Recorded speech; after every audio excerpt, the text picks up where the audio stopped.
لیکن اصل طوفان مغرب سے نہیں بلکہ مشرق سے آنے والا تھا۔ دا منگولز، منگولوں کا حملہ 1220 سے لے کر 1500 تک اس خطے نے ایسی عظیم تباہی دیکھی جس کی مثال انسانی تاریخ میں ڈھونڈنا مشکل ہے۔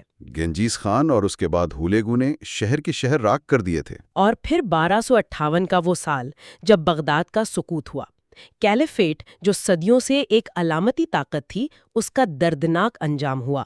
دستاویزات بتاتی ہیں کہ بغداد کے کتب خانوں کی کتابیں دریا میں پھینک دی گئیں اور پانی سیاہی سے کالا ہو گیا تھا۔ یہ سوچ کر ہی رونگٹے کھڑے ہو جاتے ہیں۔ منگولوں کی اس تباہی نے معاشرے کو نہ صرف فزیکل بلکہ ایک شدید نفسیاتی ٹراما دیا، لیکن جیسا کہ ہم نے شروع میں بات کی تھی، اس عظیم ٹراما سے بھی ایک نئی امید نے جنم لیا۔ آپ رومی کی بات کر رہے ہیں؟ ہاں، تباہی کے اس ڈھیر سے جلال الدین رومی جیسے عظیم صوفی پیدا ہوئے۔ رومی کا خاندان خود منگولوں کے حملے کی وجہ سے بے گھر ہوا تھا، لیکن رومی نے اس درد اور اس کھو دینے کے دکھ کو خدا کی تلاش کا ذریعہ بنایا۔ ان کا فلسفہ یہ تھا کہ انسانی انا یعنی ایگو جب ٹوٹتی ہے تبھی خدا کا نور اندر آتا ہے۔ یہیں سے ورلڈنگ ڈیرویشز کا آغاز ہوا نا؟ بالکل، جنہوں نے اس دکھ میں آ کر روحانی سکون تلاش کیا۔ رومی نے سکھایا کہ باہر کی دنیا چاہے جتنی بھی تباہ ہو جائے، انسانی صلاحیت لامحدود ہے۔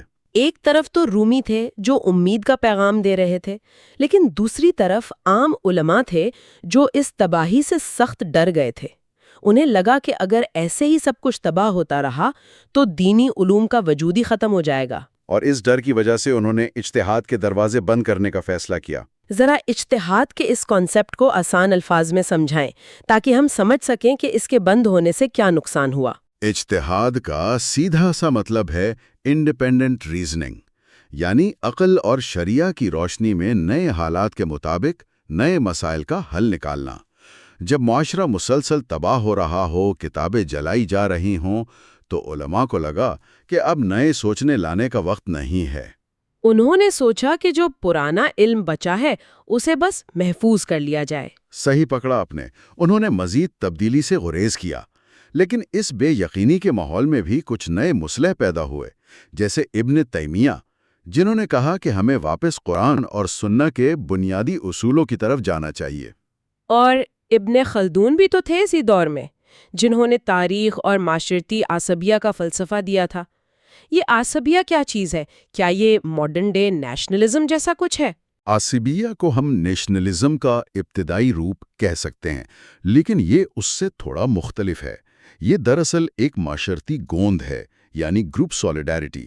یہ وہ جذبہ ہے جو قبیلوں کو آپس میں جوڑ کر رکھتا ہے۔ تو ابن خلدون نے بتایا کہ کس طرح بعض قبائل اپنی مضبوط عصبیہ کی وجہ سے شہر فتح کرتے ہیں۔ جی، اور جب وہ شہری عائش و عشرت کے عادی ہو جاتے ہیں تو ان کی عصبیہ کمزور پڑ جاتی ہے اور کوئی نیا قبیلہ آ کر انہیں ہرا دیتا ہے۔ یہ تاریخ کا ایک چکر ہے۔ یہ سچ میں دماغ گھما دینے والا کانسیپٹ ہے۔ چلیے اب تھوڑا آگے آتے ہیں۔ 1500 کی صدی تک آتے آتے دنیا بالکل بدل چکی تھی۔ بارود یعنی گن پاؤڈر کی دریافت نے سب کچھ تبدیل کر دیا تھا۔ اب ہر کوئی قلعے نہیں بنا سکتا تھا اور نہ ہی انہیں بچا سکتا تھا، کیونکہ توپوں نے جنگیں لڑنے کا طریقہ بدل دیا تھا۔ طاقتور شکل دی، صفاوید، مغل اور آٹومن امپائرز۔ ان تینوں کو گن پاؤڈر امپائرز بھی کہا جاتا ہے، اور ان کی خاص بات یہ تھی کہ انہوں نے مذہب کو اپنے نظام و نسق کا باقاعدہ حصہ بنایا۔ اگر ہم سب سے پہلے صفاوید امپائر کی بات کریں جو آج کے ایران میں قیام ہوئی، تو شاہ اسماعیل نے وہاں 12 شیعزم یعنی اثنا اشاری شیعہ عقائد کو سرکاری مذہب کا درجہ دیا۔ ہم ان حقائق کو بالکل غیر جانبدارانہ انداز میں رپورٹ کر رہے ہیں سننے والوں کے لیے۔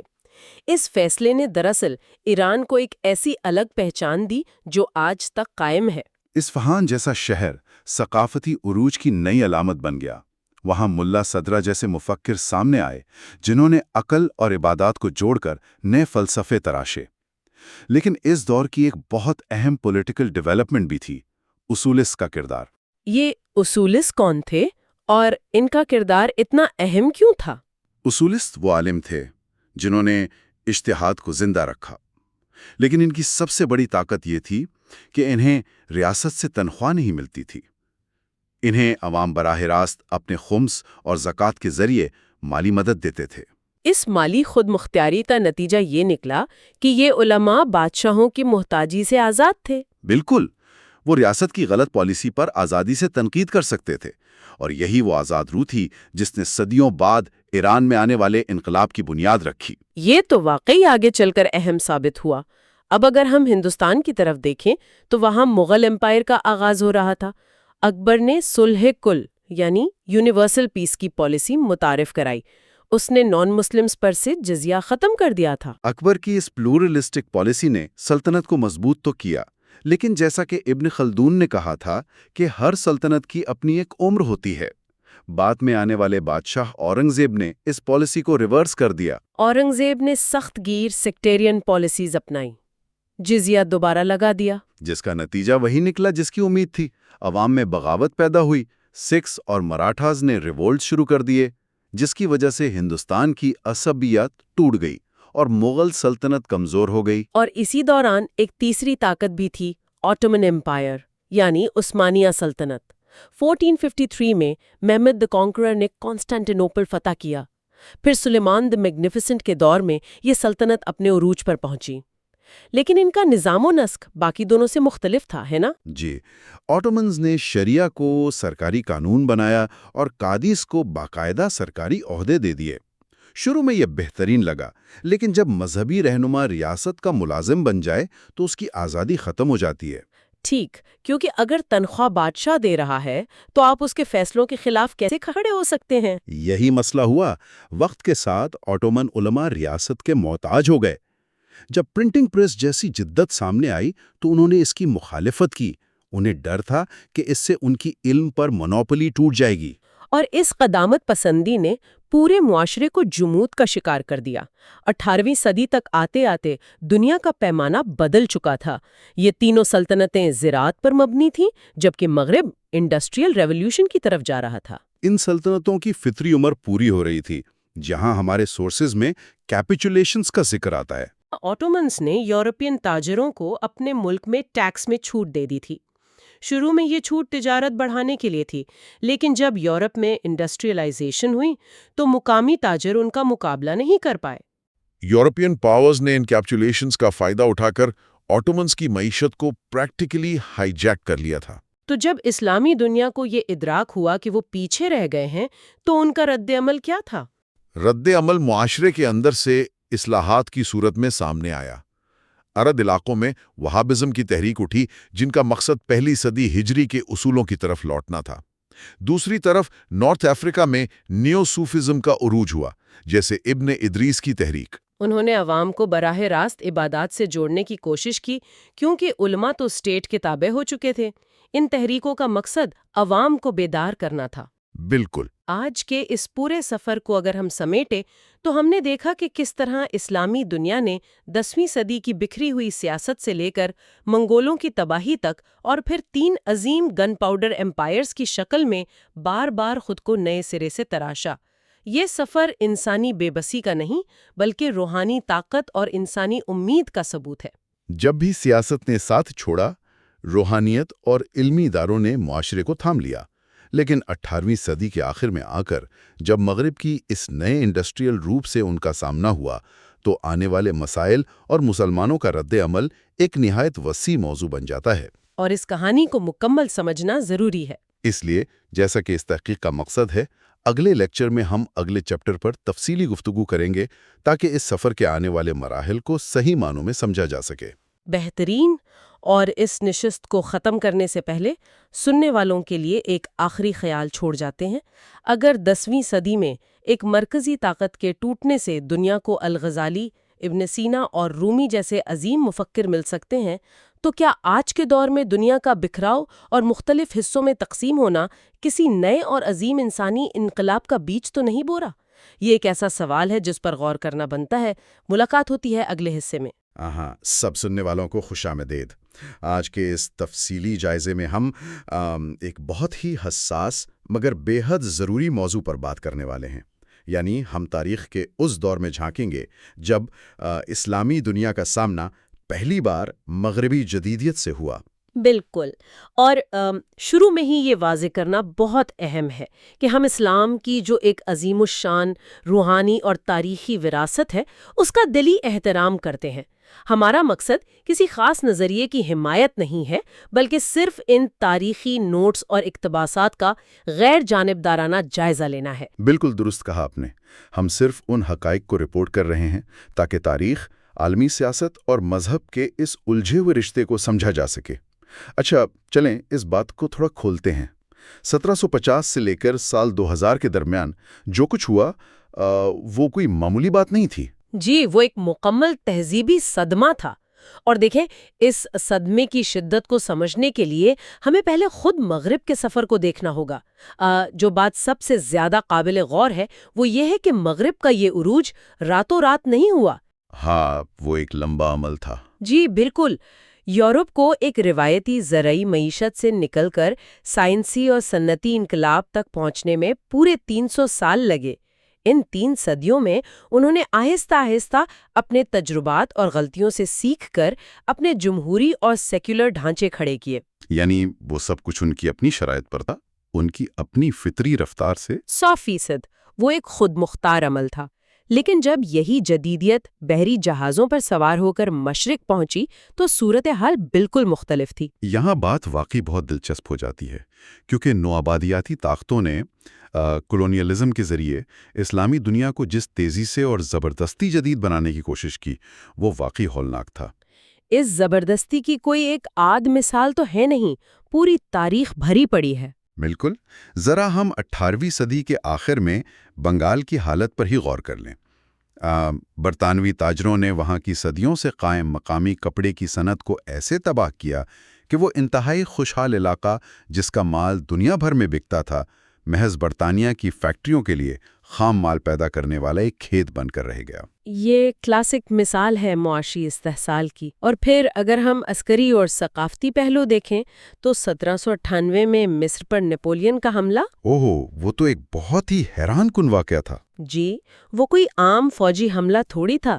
نیپولین اپنے ساتھ صرف توپیں نہیں لایا تھا، وہ سائنسدانوں کی ایک پوری ٹیم، ماہرین اور ایک پرنٹنگ پریس بھی لے کر آیا تھا۔ مطلب جنگ کے میدان میں اپنی پوری PR ٹیم اور تھنک ٹینک ساتھ لے کر آنا۔ بالکل، اور یہ اسلامی دنیا کے لیے مغرب کی طرف سے پہلا بڑا ثقافتی اور عسکری صدمہ تھا۔ یورپ کے لیے جو ماڈرنٹی فخر تھی، مشرق کے لیے وہ ایک زبردستی تھوپا گیا نظام بن گئی۔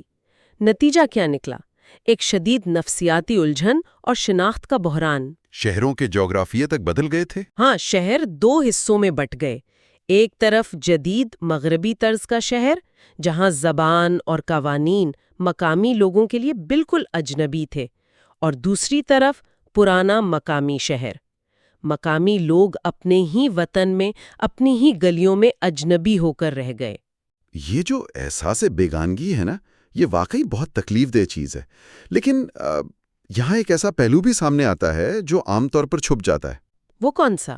وہ یہ کہ شروع میں جب یہ مغربی جدیدیت آئی تو بہت سے مسلمان دانشوروں نے اس سے نفرت نہیں کی۔ ہاں، یہ بات واقعی غور طلب ہے۔ وہ تو اس سے محصول ہوئے تھے۔ مثال کے طور پر مصر کے رفاع التحتاوی کو دیکھ لیں۔ جب وہ پیرس گئے تو وہاں کی سڑکوں اور تعلیم سے اتنے متاثر ہوئے کہ انہیں لگا جیسے یہ اسلام ہی کی کھوئی ہوئی کوئی شکل ہے۔ اور بر صغیر میں سید احمد خان کی کوششیں، جنہوں نے علی گڑھ کی بنیاد رکھی۔ بالکل، انہوں نے مسلمانوں کے لیے سائنس اور انگریزی کی تعلیم کے ساتھ ساتھ اپنی اسلامی روایات کو جوڑنے کی زبردست کوشش کی۔ وہ اس جدید دنیا کا حصہ بننا چاہتے تھے۔ اگر ہم اسے بڑی تصویر کے ساتھ جوڑیں تو یہ مثبت رد عمل بتاتا ہے کہ ابتدا میں سیکھنے کی خواہش موجود تھی، لیکن المیہ یہ ہوا کہ یہ درمیانی راستہ چل نہیں سکا۔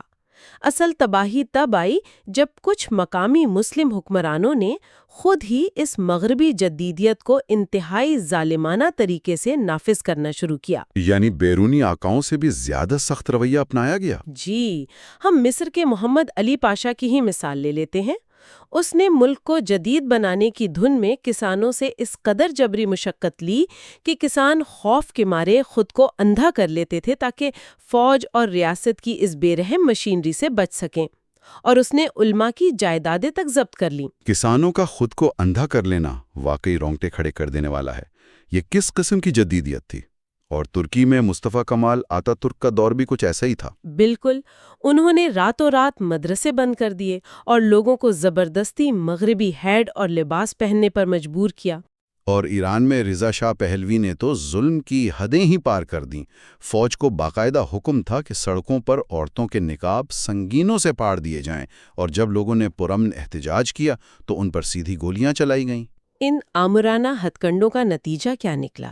انہوں نے مذہب کو ختم نہیں کیا بلکہ اسے زیر زمین ڈھکیل دیا۔ جو علماء شاید پہلے جدیدیت کو سمجھنے کی کوشش کر رہے تھے وہ اب اس کے کٹر مخالف بن گئے۔ تو اس سب کا کیا مطلب ہے؟ ایک سوال جو سننے والوں کے ذہن میں بھی آ رہا ہوگا کہ آخر مسلمانوں کے لیے ریاست، سیاست اور نظام حکومت اتنی زیادہ اہمیت کیوں رکھتے ہیں؟ کیوں نہ مذہب کو صرف ایک نجی معاملہ بنا دیا جائے جیسا کہ مغرب نے کیا؟ یہ اس بحث کا بالکل مرکزی نقطہ ہے۔ دیکھیں، عیسائیت کی تاریخ میں یہ تصور تھا کہ خدا کی بادشاہت اس دنیا کی نہیں ہے، لیکن اسلام میں شروع سے ہی ایک منصفانہ اور مساوی معاشرے کا قیام مذہب کا ایک بنیادی حصہ رہا ہے۔ یعنی معاشرتی انصاف ایک الہی فریضہ مانا گیا ہے۔ بالکل، اسی لیے ایک جدید اسلامی ریاست کا قیام 20ویں صدی کا سب سے بڑا چیلنج بن گیا۔ لیکن مغربی طاقتوں نے یہاں بھی خلواڑ کیا۔ انہوں نے سائکس پیکو معاہدے جیسی سازشوں سے مشرق وسطیٰ کی سرحدیں اپنی مرضی سے کھینچ دیں، جس سے امت کا تصور بکھر گیا۔ اور جمہوریت کے دعوے بھی تو جھوٹے ثابت ہوئے۔ جی، جب عوام نے اپنی مرضی کی حکومتیں چننا چاہیں تو مغرب نے آمروں کی حمایت کی۔ ایران میں شاہ کی حمایت یا مصر کی مثالیں سب کے سامنے ہیں۔ پاکستان کی مثال بھی تو بہت دلچسپ اور پیچیدہ ہے۔ محمد علی جناح ایک ایسی سیکولر ریاست چاہتے تھے جو مسلمانوں کے لیے محفوظ ہو، لیکن بعد میں جماعت اسلامی اور مولانا مودودی کے زیر اثر اسے اسلامی جمہوریہ قرار دیا گیا۔ اور ضیاء الحق کے دور میں اسلامی قوانین کا نفاذ بھی ہوا۔ بالکل، لیکن اگر گہرائی سے دیکھیں تو اس کے باوجود معاشی اور سیاسی ڈھانچہ بڑی حد تک وہی پرانا اور سیکولر ہی رہا۔ ریاست نے ایک جذباتی سطح پر تو اسلام کو اپنا لیا، مگر وہ فلاحی نظام نہ بن سکا۔ اور اسی مایوسی، ریاستی ناکامی اور بیرونی کلچرل حملوں کے خوف سے ایک خاص قسم کی نفسیات جنم لیتی ہے۔ لوگ پناہ کے لیے ماضی کی طرف لوٹتے ہیں اور یہیں سے بنیاد پرستی یا فنڈامنٹلزم پیدا ہوتی ہے۔ یہاں ایک عام غلط فہمی کو دور کرنا بہت ضروری ہے۔ آج کل تو ایسا لگتا ہے جیسے بنیاد پرستی کا لفظ صرف اسلام کے لیے ہی بنا ہو، حالانکہ تاریخ بتاتی ہے کہ یہ لفظ سب سے پہلے 20ویں صدی کے آغاز میں امریکہ میں پروٹسٹنٹ عیسائیوں نے بڑے فخر سے اپنے لیے استعمال کیا تھا۔ اس میں کوئی شک نہیں ہے۔ بنیاد پرستی ہمیشہ جابرانہ اور زبردستی کے سیکولرزم کے رد عمل میں پیدا ہوتی ہے۔ جب مذہب کو زبردستی عوامی زندگی سے نکالا جاتا ہے تو لوگ خوفزدہ ہو کر انتہائی قدم اٹھاتے ہیں۔ مصر کے سید قطب کی مثال اس تبدیلی کو بہت واضح کرتی ہے۔ جی، وہ پہلے ایک پڑھے لکھے لبرل انسان تھے۔ بالکل، وہ امریکہ کے نظام سے متاثر بھی تھے، لیکن جب جمال عبد الناصر کے دور میں انہیں قید کیا گیا اور اخوان المسلمون کے نوجوان کارکنوں پر وحشیانہ تشدد ہوا تو اس جبر نے ان کی فکری دنیا بدل دی۔ انہوں نے ان جدید سیکولر مسلم ریاستوں کو جاہلیت قرار دے کر ان کے خلاف جہاد کا فتویٰ دے دیا، جو کہ روایتی اسلامی تعلیمات سے ایک بہت بڑا انحراف تھا۔ اور اس خوف اور تنگ نظری کا سب سے بھیانک نتیجہ ہم نے افغانستان میں طالبان کے نظام کی شکل میں دیکھا۔ عورتوں کو گھروں تک محدود کرنا، تعلیم روکنا، یہ سب قرآن اور پیغمبر اسلام کی تعلیمات کے بالکل برعکس ہے۔ یعنی مذہب کو ایک زندہ رہنے کی جنگ میں محض ایک ہتھیار کے طور پر استعمال کیا گیا۔ جی، خوف ہمیشہ مذہب کی شکل کو بگاڑ دیتا ہے۔ لیکن یہ مزاحمت ہمیشہ اتنی پرتشدد نہیں ہوتی۔ اگر ہم حجاب کی واپسی کو دیکھیں تو یہ ایک بہت مختلف پہلو ہے۔ کئی اعلیٰ تعلیم یافتہ مسلم خواتین نے آج اپنی مرضی سے حجاب پہننا شروع کیا ہے، اور مغربی میڈیا اسے اکثر پسماندگی کہتا ہے، جو کہ ایک بالکل غلط تصور ہے۔ یہ خواتین کے لیے جدید دنیا میں اپنی شرائط پر شامل ہونے کا طریقہ ہے۔ یہ مغربی انفرادیت اور جسمانی نمائش کے خلاف ایک خاموش مگر انتہائی طاقتور احتجاج ہے۔ یہاں ایک اہم سوال پیدا ہوتا ہے کہ کیا مغرب اور اسلام کے درمیان یہ خلیج کبھی پاٹی جا سکتی ہے؟ اگر ہم اقلیتوں کے مسائل دیکھیں، خاص طور پر مغرب میں مسلمانوں کے انضمام کے مسائل، تو وہ کافی پیچیدہ ہیں۔ اور بھارت کا المیہ بھی اس میں شامل ہے۔ 1992 میں بابری مسجد کے نظام نے مسلمانوں میں اپنے وجود کے مٹ جانے کا شدید خوف پیدا کر دیا تھا۔ اور جیسا کہ ہم نے کہا، خوف معاشرے کے توازن کو تباہ کر دیتا ہے۔ خوف اور دوہرے معیارات کی بات ہو رہی ہے تو الجزائر کی ٹریجڈی پر بات کرنا لازمی ہے۔ 1992 میں جب الجزائر میں اسلامک سالویشن فرنٹ بالکل شفاف جمہوری انتخابات جیت رہی تھی تو فوج نے مغرب کی حمایت سے بغاوت کر دی۔ اور انتخابات کو زبردستی روک دیا گیا۔ بالکل، اس واقعے نے یہ ثابت کر دیا کہ مغرب جمہوریت کو صرف اس وقت تک پسند کرتا ہے جب تک کوئی اسلامی جماعت اقتدار میں نہ آ جائے۔ اس بغاوت کے بعد جو خانہ جنگی ہوئی اس نے پورے خطے کو تباہ کر دیا۔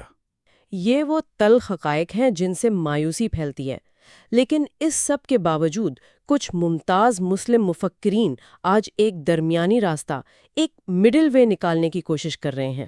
ہاں، وہ امید کی کرن ہے۔ بالکل، جیسے ایران کے عبدالکریم سروش۔ ان کا ماننا ہے کہ مسلمانوں کی شناخت کی کئی تہیں ہیں۔ وہ اسلامی روایت کے ساتھ جدید سائنس اور انسانی حقوق کو جوڑنے کی بات کرتے ہیں۔ اور تیونس کے راشد الغنوشی اور علامہ یوسف القرضاوی کا بھی تو یہی موقف ہے۔ وہ انتہا پسندی کو سختی سے مسترد کرتے ہیں اور اسلام کو جمہوریت اور جدیدیت کے ساتھ آہنگ قرار دیتے ہیں۔ لیکن ان کی ایک شرط ہے کہ یہ ہم آہنگی مغربی سیکولرزم کی اندھی تقلید کے بغیر ہونی چاہیے۔ وہ چاہتے ہیں کہ سائنس اور شفاف ادارے اپنائے جائیں، لیکن تہذیب کی روح اور اخلاقیات کو زندہ رکھا جائے۔ کیا بات ہے! آج کی اس ساری گفتگو کو اگر سمیٹا جائے تو یہ صرف ماضی کی کہانی نہیں ہے، بلکہ ایک ایسی تہذیب کی داستان ہے جو جدید دنیا کی تیز رفتار چکا چوند میں اپنی روح کو کھوئے بغیر اپنا مقام تلاش کر رہی ہے۔ بالکل، یہ ایک جاری سفر ہے جس میں صدمات بھی ہیں اور ابھرنے کی جستجو بھی۔ آج کی گفتگو یہیں تک۔